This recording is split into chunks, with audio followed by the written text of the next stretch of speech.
नमस्कार दोस्तों, मैं हूं संतोष पाठक और आप लोग देखना शुरू कर चुके हैं संतोष पाठक official YouTube platform.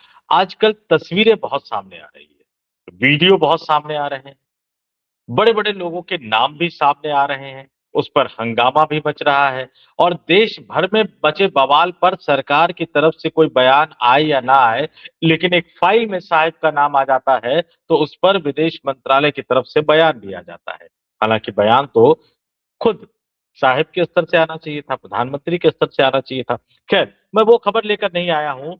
Video, photo, files in सब से अलग हटकर एक बड़ी खबर, एक दिलचस्प खबर मैं आपके सामने लेकर आया हूँ कि मोदी की एक मंत्री ने सिर्फ 5100 सेकंड के वीडियो में, जी हाँ, ये शगुन की राशि कही जाती है, लेकिन कई बार जब सरकार की विश्वसनीयता खत्म हो जाती है, सरकार के नेता की विश्वसनीयता खत्म हो जाती है, सरकार के मंत्री की विश्वसनीयता खत्म हो जाती है, सरकार के वायदों से लोगों का भरोसा उठ जाता है, तब 5100 5100 सेकंड का वीडियो जब चल रहा होता है, उस वीडियो के चलते रहने के दौरान ही 1 लाख करोड़ नहीं, 2 लाख करोड़ नहीं, 3 लाख करोड़ नहीं, 4 लाख करोड़ नहीं, 5 लाख करोड़ नहीं, 6 लाख करोड़ नहीं, 7 लाख करोड़ भी नहीं, 8 लाख करोड़ भी नहीं, 9 लाख करोड़ भी नहीं, 10 लाख करोड़ रुपए का नुकसान हो जाता है। 10 लाख करोड़ रुपए डूब जाते हैं, 10 लाख करोड़ रुपए स्वाहा हो जाते हैं। न जाने कितने लोगों के सपने, अरमानों पर पानी फिर जाता है। मोदी की मंत्री बोलती हैं, 5100 सेकंड बोलती है और 10 लाख करोड़ रुपए हवा में उड़ जाते हैं। अब आप सोचते रहिए, हम सोचते रहिए, लेकिन एक गजब दौर की पत्रकारिता हो गई है। तो वो खबर मैं लेकर सामने आया हूं आपके, एक-एक करके तथ्यों को आपके सामने रखूंगा और आपको बताऊंगा कि इस 10 लाख करोड़ रुपए के उड़ने के पीछे क्या वजह है और 5100 सेकंड का क्या मसला है। ये तमाम चीजें मैं आपको बताऊंगा, बस कुछ देर तक हमारे साथ इस वीडियो में बने रहिएगा। सीधे मैं मुद्दे पे आ जाता हूं। कुछ आपसे नहीं कहूंगा कि हमारे चैनल को सब्सक्राइब कर लेना भाई, मैं नहीं कहूंगा हमारे वीडियो को फॉरवर्ड करना, 2-4 लोगों तक बढ़ाना, लाइक करना। मैं ये भी नहीं कहूंगा कि अगर मेंबर के तौर पर ज्वाइन कर सको, तो स्पेशल व्यूअर के तौर पर ज्वाइन कर सकते हो। महीने का 89 रुपए का खर्च आता है, थोड़ा सा और ऊपर चले जाओगे तो 250-300 रुपए के आसपास आएगा। तो 89 रुपए वाला प्लान ले लो या 250 वाला प्लान ले लो, वो आपके ऊपर है। लेकिन आज देश के प्रधानमंत्री नरेंद्र मोदी सरकार ने, यानी उनकी वित्त मंत्री, केंद्रीय वित्त मंत्री निर्मला सीतारमण ने बजट पेश किया। अब बजट पेश किया, 11 बजे बोलना शुरू किया उन्होंने।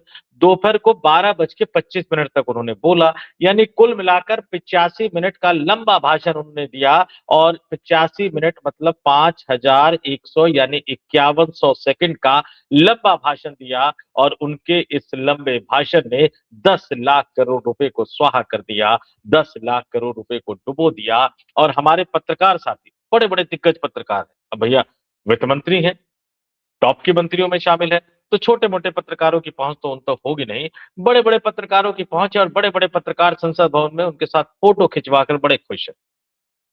किसी ने पूछा नहीं, कहाँ लक्ष्य है, कौन-सा मिशन है, क्या योजना है, शेयर बाजार डूब क्यों रहा है, लोगों के पैसे डूब क्यों रहे हैं, प्रधानमंत्री के वादे का क्या हुआ, गृह मंत्री के वादे का क्या हुआ, सरकार के दावों का क्या हुआ, किसी ने नहीं पूछा। अब विपक्षी राजनीतिक दलों के बयान को तो एक रस्मी अदायगी के तौर पर लेते हैं। अब उसके बाद राष्ट्रीय स्वयंसेवक संघ को ही अपने नेताओं को आगे करना पड़ा। तो भैया मोहन भागवत की सेना उतर गई।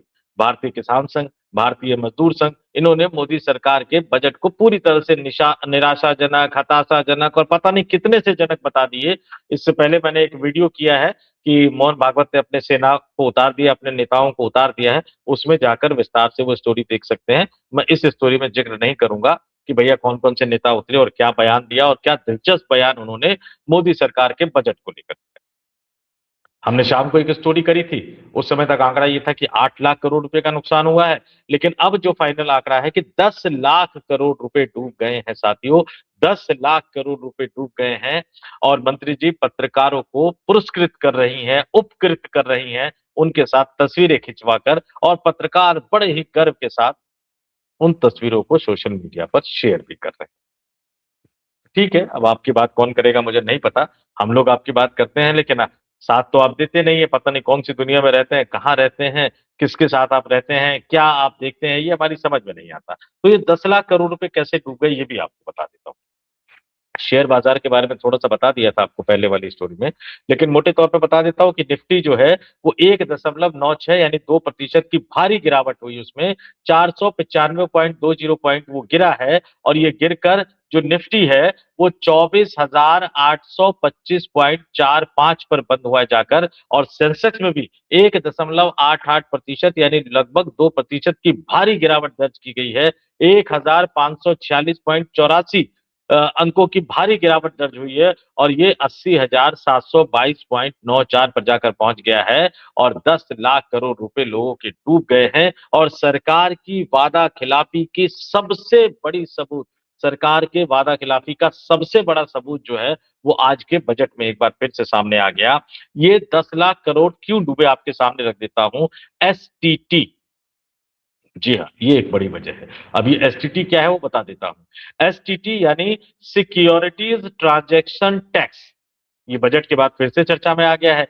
वित्त मंत्री ने एफ एंड ओ में एसटीटी, फिर से दोहरा देता हूं, एसटीटी मतलब सिक्योरिटीज ट्रांजैक्शन टैक्स जो है वो बढ़ा दिया है और फ्यूचर्स में बढ़ोतरी 150% हुई है। यानी पहले 0.02% टैक्स था, अब बढ़कर 0.05% कर दिया गया, जबकि ऑप्शंस में 50% यानी पहले 0.10% टैक्स था और अब ये 0.15% टैक्स हो गया है। हालांकि कैश मार्केट के रेट में कोई बदलाव नहीं हुआ है। इस टैक्स बढ़ोतरी का नतीजा ये हुआ कि शेयर बाजार 2% लगभग, जैसा कि मैंने आपको बताया कि निफ्टी 1.96% के लगभग और जो सेंसेक्स है वो 1.88% के लगभग, यानी कुल मिलाकर लगभग 2% नीचे बंद हुआ, जिससे 10 लाख करोड़ रुपए स्वाहा हो गए।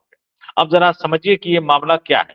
यह जो टैक्स है, मैं फिर से दोहरा देता हूं, एसटीटी का टैक्स है। यह टैक्स 2004 में यूपीए सरकार लेके आई थी, मनमोहन सिंह की सरकार लेकर आई थी। गनीमत है अभी तक निर्मला सीतारमन ने इसका ठीकरा मनमोहन सिंह सरकार पर नहीं फोड़ा। तो मैं जरा तथ्य आपको बता देता हूं कि यह टैक्स 2004 में यूपीए सरकार लेकर आई थी। शेयर बाजार में खरीदने और बेचने पर टैक्स लगाया गया था। यह एक तरह का टोल टैक्स है, यानी जब आप हाईवे पर जाएंगे तो आपको आएंगे या जाएंगे तो टैक्स चुकाना पड़ेगा। तब सरकार ने ये कहा था भैया ये आप टैक्स दे दो, आप एसटीटी का टैक्स दे दो और हम शेयरों पर जो एलटीसीजी यानी long term capital gains tax लगता है वो हम नहीं लगाएंगे, यानी उसको हटा देंगे। लेकिन 2018 में एनडीए सरकार ने इसे पलट दिया। इसे कहते हैं वादा खिलाफी, इसे कहते हैं भरोसा तोड़ना। सरकार की गारंटी होती है, चाहे वो कांग्रेस की सरकार हो, बीजेपी की सरकार हो, यूपीए की सरकार हो, एनडीए की सरकार हो, सरकार की गारंटी होती है। लेकिन 2018 में एनडीए सरकार ने इस फैसले को पलट दिया। एसटीटी को तो कायम रखा ही उन्होंने, लेकिन शेयर से होने वाले फायदे पर एलटीसीजी भी लगा दिया, यानी एसटीटी भी दो, एलटीसीजी भी दो, भले ही तुम्हारा बंटाधार होता रहे लेकिन तुम सारे टैक्स दो। क्यों? क्योंकि सरकार को पैसा चाहिए। क्यों? क्योंकि सरकार को अरबपति कारोबारियों को लोन दिलवाना है। तो दोनों टैक्स लगा दिए। अब सरकार का लॉजिक भी बड़ा जबरदस्त था कि बाकी एसेट्स पर एलटीसीजी लगता है तो शेयरों को अलग कैसे लगे। 2024 में ये टैक्स बढ़ाकर 12.5 यानी 12.5% कर दिया। अब हमारे में जो ये लॉजिक वाली बात है तो बड़ा देहाती भाषा में बिहार में थेट्रोलॉजी कहा जाता है। लॉजिक इनके पास भरपूर होता है। जनता का खून चूसने के लिए, जनता की जेब से पैसा लेने के लिए, टैक्स के नाम पर पैसा वसूलने के लिए इनके पास जबरदस्त लॉजिक होता है। रेलवे में भी खुली लूट मचा रखी है और लॉजिक ही लॉजिक है उनके पास, फिर भी वो टिकटों पे लिख देते हैं कि भैया इतने प्रतिशत पैसा तो हम दे रहे हैं आपको। अब पता नहीं वो कहां से पैसा लाकर दे रहे हैं, रेल मंत्री या रेलवे मंत्रालय, मुझे पता नहीं। तो इन दिनों जो टैक्स से इन्वेस्टर वैसे ही परेशान चल रहे थे, एफआईआई परेशान था, बाजार सुस्त था, लोगों को लग रहा था कि भैया एसटीटी में या एलटीसीजी में कोई राहत मिलेगी, लेकिन वित्त मंत्री ने इसको बढ़ा दिया और सरकार ने लॉजिक बड़ा जबरदस्त दिया। वो कह रहे हैं कि डेरिवेटिव्स में भारत की जीडीपी से 500 गुना ज्यादा ट्रेडिंग हर साल हो रही है और भारत की जीडीपी 300 लाख करोड़ रुपए है, जबकि डेरिवेटिव्स ट्रेडिंग 150 लाख करोड़ रुपए। इसी सट्टेबाजी को रोकने के लिए सरकार ने ये कदम उठाया है। लॉजिक जबरदस्त होता है। नोटबंदी की थी कि भैया इससे नकली पैसा बंद हो जाएगा, काला धन बंद हो जाएगा, आतंकवाद रुक जाएगा, आज तक तो कुछ भी नहीं रुका। खैर, अब सेबी की रिपोर्ट ये कहती है कि 100 में से 90 इन्वेस्टर्स एफ&ओ में नुकसान में हैं। इसे रोकने के लिए थोड़ा बहुत कदम भी उठाया गया। टर्नओवर 25% तक कम हुआ। सरकार को ये पर्याप्त नहीं लगा। यही कारण है कि एसटीटी का रेट सरकार ने बढ़ा दिया। अब इससे पता नहीं सट्टेबाजी रुकेगी या नहीं रुकेगी। हालांकि सट्टेबाजी में तो बहुत सारे ऊपर तक के लोगों के नाम आ रहे हैं। नाम भी भगवान पर महादेव पर रखा हुआ है। कई लोगों के नाम आ रहे हैं। लेकिन जैसे ही सरकार ने एसटीटी का रेट बढ़ा दिया, 10 लाख करोड़ रुपए मार्केट में स्वाहा। लेकिन ये सवाल पूछेगा कौन? इस सवाल को पूछकर आप तक जवाब लाएगा कौन? क्योंकि पत्रकार तो फोटो खिंचवा कर ही मस्त हुए पड़े हुए हैं और गलती से पूछ भी नहीं सकते वो सवाल। उनकी गलती नहीं है। वो सवाल भी नहीं पूछ सकते क्योंकि सवाल पूछेंगे तो फोन संपादक के पास चला जाएगा। अब संपादक की खुद की नौकरी खतरे में पड़ जाएगी। तो इसलिए वो सवाल भी नहीं पूछ सकते। लेकिन क्या करें, हम जैसे कुछ पागल लोग हैं, ये सवाल हम लेकर आए हैं। भैया आप ही बता दीजिएगा कि सरकार की इस वादा खिलाफी को लेकर आपका क्या मानना है? और 10 लाख करोड़ रुपए 5100 सेकंड के भाषण में मोदी की मंत्री ने जिस तरह से उड़वा दिए, जिस तरह से स्वाहा करवा दिए, इसको लेकर आपका क्या मानना है? मन करे तो कमेंट कीजिएगा, नहीं मन करे तो मत कमेंट कीजिएगा। देर रात ये वीडियो लेकर आया हूं। आप भी खाइए पीजिए मस्त रहिए। बाकी जो देश का होना है वो तो होना ही है। हम जैसे कुछ पागल लोग सवाल उठा रहे हैं तो उठाते ही रहे। आपको ना फॉरवर्ड करने से मतलब है, ना आपको चैनल जो है सब्सक्राइब करने से मतलब है, ना आपको मेंबर बनने से मतलब है। बस आप भी मस्त रहिए, हम तो अपनी बात रखते ही रहेंगे। तो इस वीडियो में कोई अपील नहीं, कोई आग्रह नहीं, बस इजाजत दीजिए। नमस्कार।